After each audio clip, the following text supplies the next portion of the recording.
আজকের এই ভিডিওতে আমরা একটা কথাও এমন বলবো না লিওনেল মেসি গরিব ছিল, তার গ্রোথ হরমোন ডিফিসিয়েন্সি রোগ ছিল না, বলবো তার নানি তার চিকিৎসার জন্য টাকা দিয়েছিল, যে কারণে লিওনেল মেসি এখনো যখন গোল করে তখন এই রকম সেলিব্রেশন দেয়। মেসি সম্পর্কে এইরকম অনেক হাজারো ভিডিও ইউটিউবে আপনি পেয়ে যাবেন, এমনকি আমার চ্যানেলও দেখেছেন। মেসি তার ক্যারিয়ার কত বছর বয়সে কোন ক্লাব থেকে শুরু করেছিল, তার কোচ কে ছিল, তার স্ট্রাগল কেমন ছিল, এগুলো সবই আপনি ইউটিউবের অনেক ভিডিওতেই দেখে ফেলেছেন। কিন্তু আজকের এই ভিডিওতে আপনারা মেসিকে জানতে চলেছেন সায়েন্টিফিক্যালি, বায়োমেকানিক্যালি, ম্যাথামেটিক্যালি ও বায়োলজিক্যালি মেসি কেমন, তার শরীরে এমন কি রহস্য রয়েছে যা তাকে অন্য প্লেয়ারদের থেকে ডিফারেন্ট করে তুলেছে, আর কেনই বা 11টি দেশের সেরা ডিফেন্ডারগুলো ফুটবলের মেসি নামের এই ডনকে এখনো ধরতে পারে না।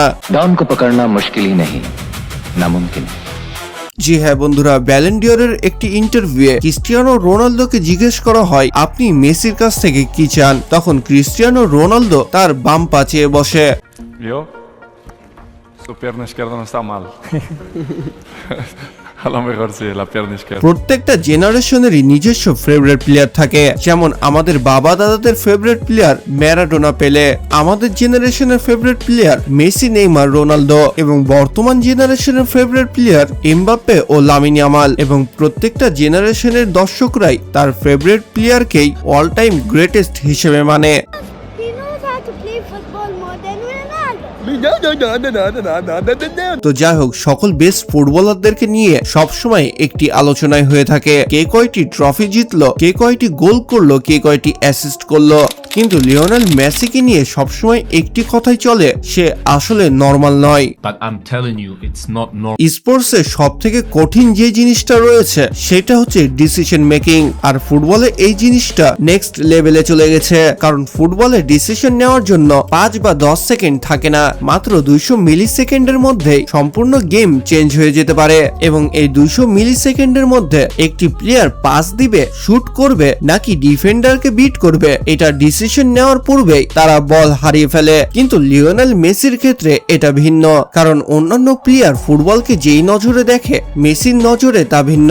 মেসি ফুটবলকে একটা ভিন্ন নিয়মেই দেখে। মেসি এর জন্যই ভালো খেলে না যে তার পায়ে জাদু রয়েছে, সে এজন্যই ভালো খেলে কারণ সে খুব কম সময়ের মধ্যেই ডিসিশন নিতে পারে। এমনকি বিশ্বসেরা যে ডিফেন্ডার গুলো রয়েছে তাদেরকে সবসময় বিট করে এসেছে এই 5 ফুট 7 ইঞ্চির খেলোয়াড়টি। যে হ্যাঁ বন্ধুরা, প্রত্যেকটা জেনারেশনেই প্রত্যেকটা ওয়ার্ল্ড কাপেই সেরা সেরা কিছু ডিফেন্ডার ছিল, তারা সেই বছরের সেরা ডিফেন্ডারের লিস্টে ছিল, মানে 1 নম্বরে। এবং সেই 1 নম্বরের ডিফেন্ডার গুলোকে শুধুমাত্র লিওনেল মেসি বিট করতে পেরেছে। এমন না যে রোনালদো ও নেইমার ডিফেন্ডারদেরকে বিট করেনি বা করতে পারে না, কিন্তু ওয়ার্ল্ড ক্লাস বেস্ট ডিফেন্ডারদেরকে বিট করার ভাইরাল ভিডিওগুলো শুধুমাত্র লিওনেল মেসি করেছে। এবং লিওনেল মেসি খেলা চলাকালীন সময়ে আমরা বেশিরভাগ সময় তাকে মাঠে হাঁটতে দেখতে পাই, এবং অনেক ফুটবল ভক্তরা তাকে অনেক ক্রিটিসাইজও করে এই প্লেয়ারটি গেমে কোনো এফর্ট দিচ্ছে না। কিন্তু কিছু পারফরম্যান্স অ্যানালাইজার যখন তাকে ফ্রেম বাই ফ্রেম চেক করলো তখন তারা বুঝতে পারলো তার ফটোভিশন অন্য লেভেলের। যেমন আপনাকে একটি উদাহরণ দিয়ে বলি, প্রায় বেশিরভাগ এভারেজ প্লেয়ার গুলো 40% টাইম ম্যাচে ওয়াক করে, কিন্তু লিওনেল মেসির ক্ষেত্রে সেটা উল্টো, সে মাঠে 80% টাইম ওয়াক করে। কিন্তু এই ওয়াক করার পরে সে যখন মাঠে দৌড়তে শুরু করে তখনই ম্যাচের রেজাল্টটা বদলে যায়, কারণ সে মাঠে যখন হাঁটে তখন সে রিকভারি বা রেস্ট নেওয়ার জন্য হাঁটে না, সম্পূর্ণ গেমটা অ্যানালাইজ করার জন্য হাঁটে। কোন ডিফেন্ডার তার পজিশন ছেড়ে দিয়েছে, কোন টিমমেটের কাছে স্পেস আছে, সে বল পেয়ে পাস দিলে টিমমেটটি কিভাবে দ্রুত বল পাবে, সে এগুলোই হিসাব করতে থাকে। বাকি 21 জন প্লেয়ার যেখানে বলকে ফলো করতে থাকে, সেখানে লিওনেল মেসি বাকি 21 জনকে ফলো করতে থাকে। এবং মেসির কাছে এমন কি জাদু রয়েছে যা ফিজিক্সকেও হার মানিয়ে দেয়। তো এই প্রশ্নের উত্তর আছে মেসির বডি স্ট্রাকচারে। তো মেসির হাইট হচ্ছে 5 ফুট 7 ইঞ্চি এবং তার সেন্টার অফ মাস 0.9 মিটারে। আর সেন্টার অফ মাস হচ্ছে সেই জিনিস যেটা আমাদের বডিকে সম্পূর্ণ ব্যালেন্স করে, এবং লিওনেল মেসি সেন্টার অফ মাসকে সম্পূর্ণ গোল্ডের সাথে তুলনা করা হয়, কারণ তার সেন্টার অফ মাস একটু নিচু হওয়াতে সে সহজেই রোটেট করতে পারে, ব্রেক করতে পারে এবং অ্যাক্সেলারেট করতে পারে, যেই কারণে সেই লম্বা লম্বা ভালো ভালো ডিফেন্ডারদেরকেও খুব সহজেই বিট করে দেয়, কারণ সে তার বডি খুব সহজেই রোটেট করতে পারে। তো এবার চলুন জেনে আসি যে এই জিনিসটা মেসিকে এলিয়েন করে তুলেছে।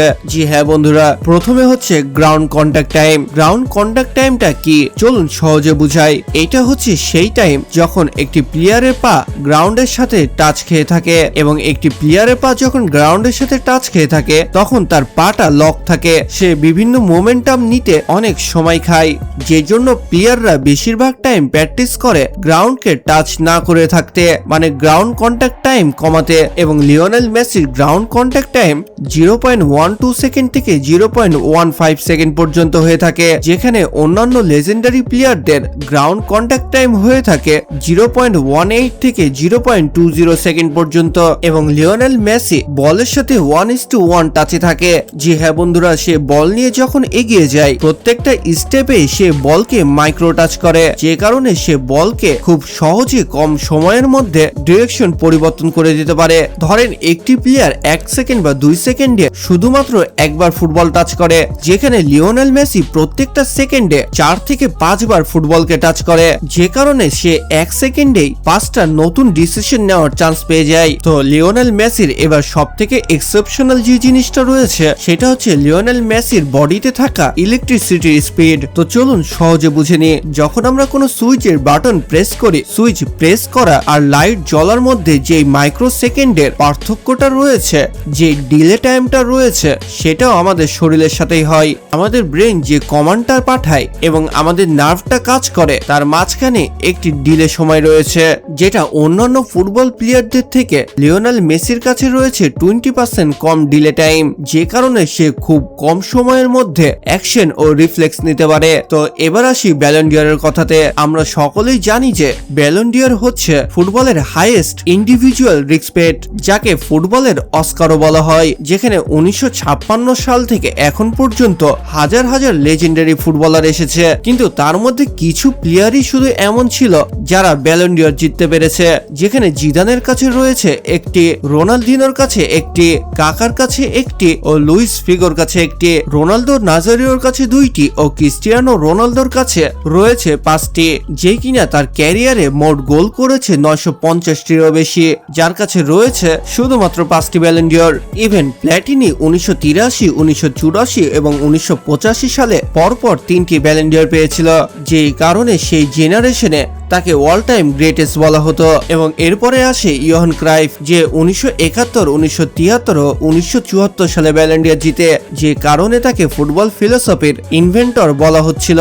কিন্তু তারপরেই লিওনেল মেসির এন্ট্রি হয় 2009, 2010, 2011, 2012, এরপর 2015, 2019, 2021, 2023, এবং এই 8টি বছরে মেসি 8টি ব্যালন ডি'অর জিতে যায়, যেখানে প্রথম 4টায় ছিল পরপর।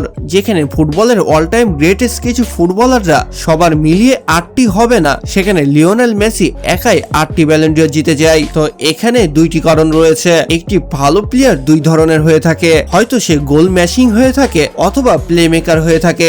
যদি ক্রিস্টিয়ানো রোনালদোর কথা বলি, তাহলে তার কাজ হচ্ছে টিমমেটদের কাছ থেকে বল নিয়ে ভালো একটি স্কোর করে ফিনিশিং দেওয়া, আর কেভিন ডে ব্রাইনের মতো প্লেয়ারদের কাজ হচ্ছে ভালো ভালো স্কোর করার জন্য বলটি তৈরি করে দেওয়া, মানে বেশি বেশি স্কোর করার জন্য চান্স তৈরি করা।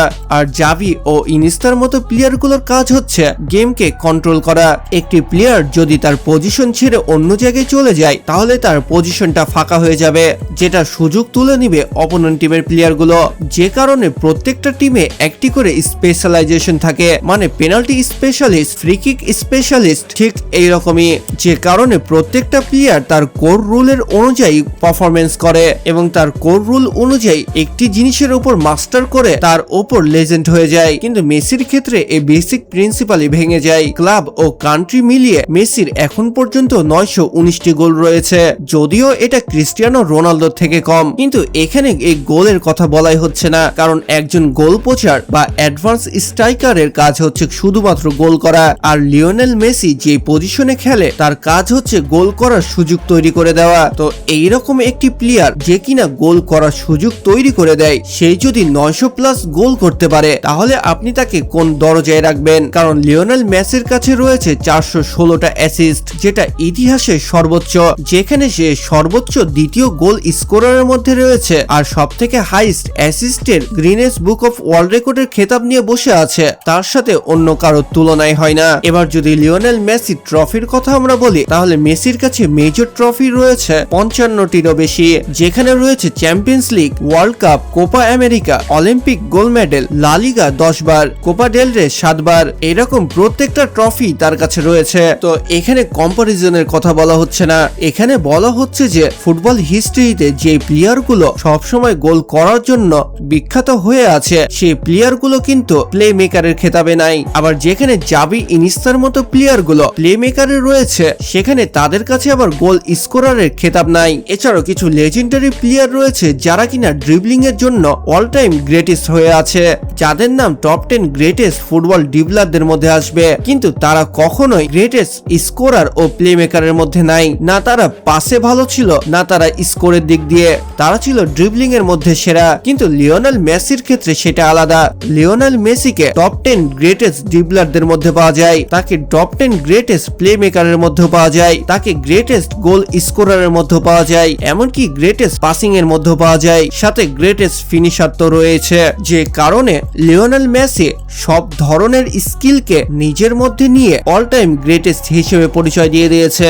এই একটি প্লেয়ারের মধ্যে সবকিছুই আছে যা এক একটি লেজেন্ডারি প্লেয়ারের সব থেকে মজবুত স্কিল, যা সব মিলিয়ে লিওনেল মেসিকে করে তুলেছে সর্বকালের সেরা খেলোয়াড়। তো এখানে আমি অনেকগুলোই প্রমাণ দিয়েছি যেগুলো প্রুফ করে যে লিওনেল মেসি কেন সর্বকালের সেরা খেলোয়াড়। তো ভিডিওটি আপনাদের কেমন লাগলো কমেন্ট বক্সে জানাতে ভুলবেন না কিন্তু, আর চ্যানেলটি সাবস্ক্রাইব করে পাশে থাকুন। দেখা হচ্ছে পরবর্তী আরো একটি ইন্টারেস্টিং ভিডিওতে। ততক্ষণ ভালো থাকুন, সুস্থ থাকুন, আল্লাহ হাফেজ।